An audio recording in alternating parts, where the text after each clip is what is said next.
Hello pharma aspirants. तो आज हम डिस्कस करने जा रहे हैं बी फॉर्म थर्ड सेमेस्टर के फार्मास्यूटिकल ऑर्गेनिक केमिस्ट्री सेकेंड के 2 मार्क्स में पूछे जाने वाले इंपॉर्टेंट क्वेश्चंस। तो ये मेरा पार्ट थर्ड है। पार्ट फर्स्ट और सेकेंड पहले ही मैंने कवर कर लिया है, तो चलिए डिस्कस करते हैं। इसके पहले जितने भी क्वेश्चन थे वो सारे डिस्कस कर लिए गए हैं। आज स्टार्ट करेंगे हम question 15। What is Friedel Crafts acylation? Friedel Crafts acylation क्या होता है, आपको उसके बारे में बताना है। ठीक, देखिए इसमें नॉर्मल कुछ चीज़ें होती हैं। जैसे आपके पास में एक बेंजीन रिंग रहेगा और उसके साथ साथ आपको एक एसाइल ग्रुप चाहिए, तो मैंने यहाँ पे ले लिया था एसिटाइल क्लोराइड। और एक आपके पास में होना चाहिए लोविस एसिड, तो लोविस एसिड के फॉर्म में मैंने AlCl3 को ले लिया एज अ कैटलिस्ट के फॉर्म में। ठीक, जब इनका हम रिएक्शन कराएंगे तो हमारे पास में यहाँ पे एसिटोफिनोन बनेगा और HCl निकलेगा। ठीक, आपको एक चीज़ पहले ही मैं बता देती हूँ कि जो बेंजीन होता है वहाँ पे हमेशा सब्स्टिट्यूशन रिएक्शन होता है, एडिशन रिएक्शन नहीं होता। ठीक, सब्स्टिट्यूशन का मतलब यहाँ पे नॉर्मल अगर लैंग्वेज में समझा जाए तो अगर आपको कुछ नया चाहिए तो आपके पास में जो पहले से कोई चीज़ प्रेजेंट है उसको आपको सेक्रीफाइस करना पड़ेगा। मीन्स कुछ अगर आपको नया चाहिए तो आपको पुराना चीज़ देना पड़ेगा। तो जैसे बेंजीन के पास में एक हाइड्रोजन था, तो वो हाइड्रोजन क्लोरीन के साथ में निकल गया, तो HCl फॉर्म में यहाँ पे रिमूव हो जाएगा और यहाँ पे जो बचा हुआ ग्रुप है वो जा कर के बेंजीन से अटैच हो जाएगा। ठीक, तो देखिए क्या लिखा है यहाँ पे, Friedel Crafts acylation is an electrophilic aromatic substitution reaction. तो फ्रीडल क्राफ्ट एसाइलेशन है वो एक इलेक्ट्रोफिलिक सब्स्टिट्यूशन रिएक्शन है जहाँ पर एसाइल ग्रुप एरोमेटिक रिंग से जा कर के अटैच हो जाता है और यहाँ पे आपका जो कैटलिस्ट होता है वो आपका एक लुविस एसिड होता है। ठीक, आपको ये लिखना है। नेक्स्ट क्वेश्चन देख लीजिए क्या है, व्हाट इज़ राइचर्ड मेसल वैल्यू? राइचर्ड मेसल वैल्यू क्या होती है? देखिए ये आपके फैट्स एंड ऑयल से ये क्वेश्चन उठा हुआ है। यहाँ पे क्या रहेगा कि जो राइचर्ड मेसल वैल्यू है, जो हमारे फ्री फैटी एसिड होते हैं, मीन्स फैटी एसिड, जो फैट्स एंड ऑयल में फैटी एसिड है उनमें जो कितना अमाउंट वोलाटाइल नेचर, मीन्स कितना अमाउंट हमारे यहाँ पे वोलाटाइल कंटेंट है, उसको मेज़र करने का काम राइचर्ड मेसल करता है। ठीक, मीन्स एक ऐसा नंबर है, राइचर्ड मेसल एक ऐसा नंबर है जहाँ पर हमें ये पता चलता है कि कितने यहाँ पे मिलीलीटर अल्कली की रिक्वायरमेंट होगी ताकि जो हमारे वोलेटाइल फैटी एसिड है उनको हम यहाँ पे न्यूट्रलाइज कर सकें। ठीक है, जैसे अभी तक नॉर्मल आपने सपोनिफिकेशन एसिड वैल्यू पढ़ा था, वैसे ये राइचर्ड मेसल वैल्यू होता है जिसमें हम वोलेटाइल फैटी एसिड के अमाउंट को यहाँ पे मेज़र करते हैं।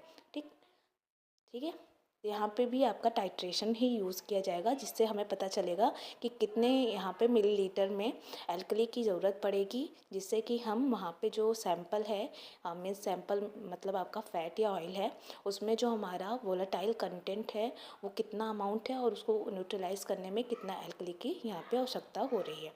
ठीक है, बस आपको ये नॉर्मल लिखना हो रहेगा। नेक्स्ट क्वेश्चन देखिए, ड्रॉ एनी 4 एरोमेटिक स्ट्रक्चर।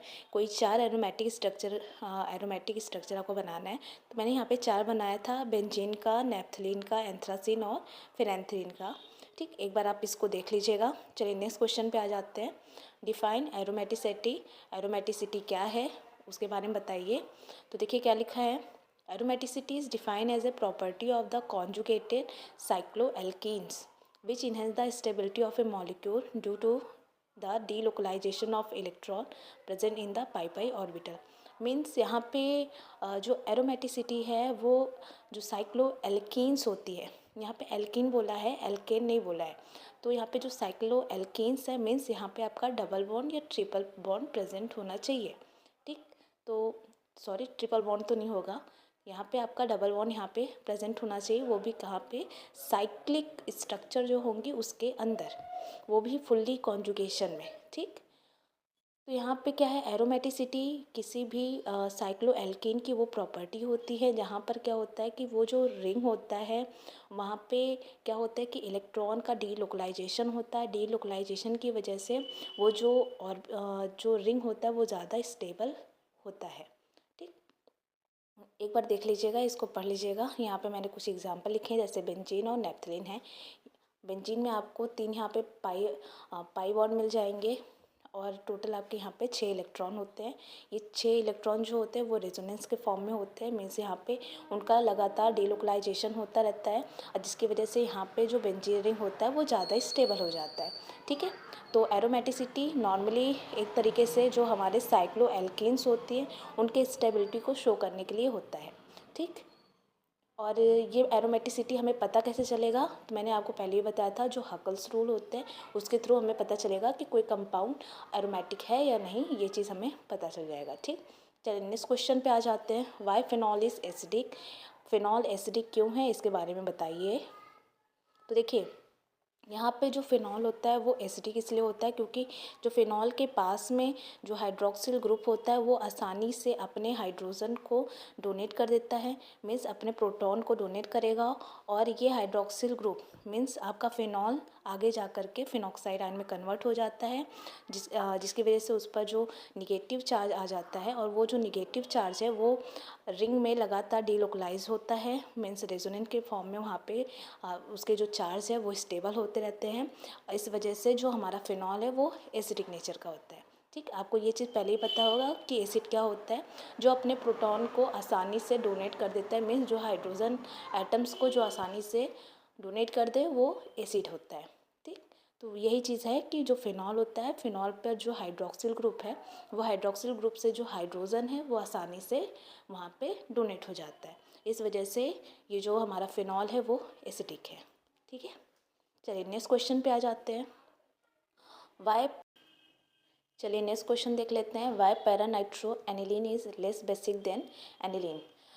तो आपको मैं पहले ही बता देती हूँ कि अगर जैसे एनिलीन है मीन्स नाइट्रोजन है, नाइट्रोजन पे जितना ज़्यादा इलेक्ट्रॉन प्रेजेंट रहेंगे वो उतने अच्छे बेस होंगे, लेकिन जितना कम वहाँ पे अवेलेबिलिटी होगा इलेक्ट्रॉन का वो उतने ज़्यादा वीक बेस होंगे। ठीक, तो यहाँ पे क्या है देखिए, जो यहाँ पे पैरानाइट्रो एनिलीन है उसमें एनिलीन के साथ में एक नाइट्रो ग्रुप लग गया है। वो नाइट्रो ग्रुप है क्या, वो एक तरीके से इलेक्ट्रॉन विदड्रॉइंग ग्रुप है, मीन्स जो एनिलीन के ऊपर इलेक्ट्रॉन है उसको अपनी ओर खींच रहे हैं, जिसकी वजह से जो अवेलेबिलिटी है इलेक्ट्रॉन की नाइट्रोजन के ऊपर वो कम हो जा रहा है, जिसकी वजह से जब इलेक्ट्रॉन की प्रेजेंस अगर कम हो जाएगा तो वो उतना ज़्यादा वीक बेस होगा। ठीक है, तो देखिए क्या है, paranitroaniline is less basic than aniline because the strongly electron withdrawing group, कौन सा है, नाइट्रो ग्रुप, नाइट्रो ग्रुप है जो कि इलेक्ट्रॉन विदड्रॉइंग ग्रुप है, और वो भी कहाँ पे लगा हुआ है, पैरा पोजीशन पर क्या कर रहा है, pull electron density away from the amine, means amine के पास में जो उसके इलेक्ट्रॉन है उसको अपनी ओर खींच रहा है, और जिसकी वजह से यहाँ पर लोन पेयर जैसे लोन पेयर ऑफ इलेक्ट्रॉन है वो कम अवेलेबल होंगे, और जब lone pair of electron come available होंगे तो यहाँ पे प्रोटॉन का डोनेशन भी कम होगा। तो इस वजह से जो पैरानाइट्रो एलिलीन है वो लेस बेसिक होता है as compare to the aniline. ठीक है, यहाँ पे मेन रीज़न क्या है, जो पैरानाइट्रो ग्रुप है मीन्स नाइट्रो जो ग्रुप है वो इलेक्ट्रॉन विदड्रॉइंग ग्रुप है, इस वजह से ये लेस बेसिक है।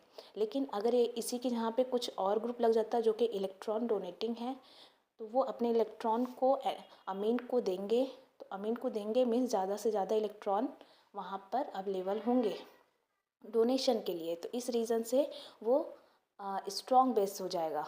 ठीक, मीन्स यहाँ पे दो चीज़ें हैं, अगर कभी भी इलेक्ट्रॉन विदड्रॉइंग ग्रुप लगा हुआ है वो भी यहाँ पे किसी बेस के साथ में, तो वो उसकी बेसिसिटी को कम करता है, लेकिन अगर कोई इलेक्ट्रॉन डोनेटिंग ग्रुप लगा हुआ है किसी बेस के साथ में तो वो उसकी बेसिसिटी को इंक्रीज़ करता है, ये चीज़ याद रखिएगा। ठीक, next question, right the different confirmation of ethane, ethane के आपको डिफरेंट कन्फर्मेशन को लिखने हैं यहाँ पे। देखिए यहाँ पे बहुत सारे कन्फर्मेशन होते हैं इथेन के, लेकिन जो नॉर्मली यहाँ पे दो देखे गए हैं, स्टैगर्ड और इक्लिप्स फॉर्म। स्टैगर्ड यहाँ पे आपको स्ट्रक्चर देखने को मिल जाएगा। देखिए स्टैगर्ड फॉर्म जो होता है जब उसको हम 60 डिग्री पर रोटेट करते हैं ना तो हमारा इक्लिप्स फॉर्म यहाँ पे मिलता है। ठीक, और इक्लिप्स के अलावा भी एक और होता है स्क्यू, तो वो भी होते हैं, लेकिन यहाँ पे सबसे ज़्यादा स्टेबल अगर देखा जाए तो स्टैगर्ड ही होता है, ठीक, क्योंकि यहाँ पे इक्लिप्स में थोड़ा सा यहाँ पे रिपल्शन भी आपको देखने को मिल जाएगा। ठीक है, तो आज के लिए इतना बहुत है। Thank you so much. और अगर आपको कोई भी डाउट रहेगा, अगर समझ में नहीं आता, देन आप मुझसे पूछ सकते हैं। Okay, thank you.